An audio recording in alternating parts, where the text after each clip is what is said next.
Okay, if I were doing the problem, certainly I would start with groupings. And, certainly it doesn't cost much to start with a grouping. And I'm kind of looking at it, and I'm going to say 8A6.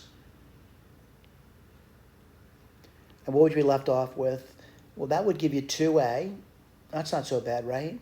And then minus 9. All right, then the next thing I would do is look at this, that 108 and 54, and I would say plus 54. And then I'd say A4. And what would you get over there?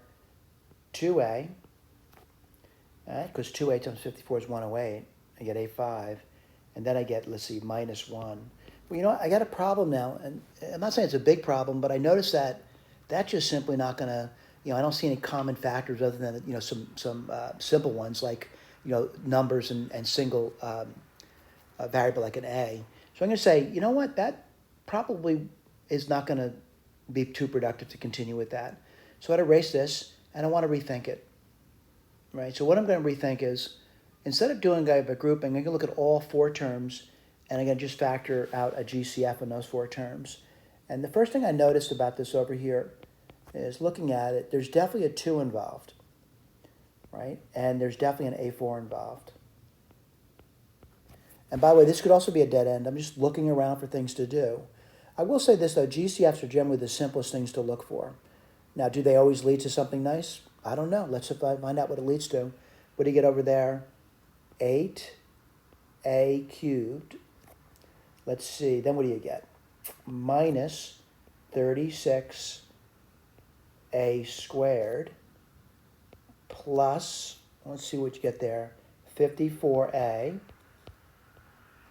And then what do you get? Minus 27. All right, now I'm looking at this thing. At least the numbers have gotten smaller, and I'm looking at a cubic. And my assumption about a cubic is maybe this is one we've seen before, all right? So it's good to have prior practice in problem sets, and this looks like a cubic problem to me, where I'm going to say it looks like, I'll write this down for you. Again, when I say it looks like this, I can't claim it's that until I try it. I'm going to say it looks like 2A, I'm looking at that cubed, minus 3. This is what it looks like to me. But before I do, I want to see if this is true. So the first one, it would definitely give me 8A cubed, and the last one would definitely give me, I'm cubing the minus 3 minus 27. Am I getting these? Well, let me try it out. So you're going to get 2A squared times minus 3. And what would that give you? Well, minus 9 times 4 is minus 36. Yeah, you get this. Now, do we get the next one? Let's write that down. It would be 2A times 3 squared. I know the pattern, by the way, and you should too as well from prior exercises. That's going to give you 6 times 9, which is 54A. Worked out beautifully. Everything worked out. So now I know this is 2A minus 3 cubed.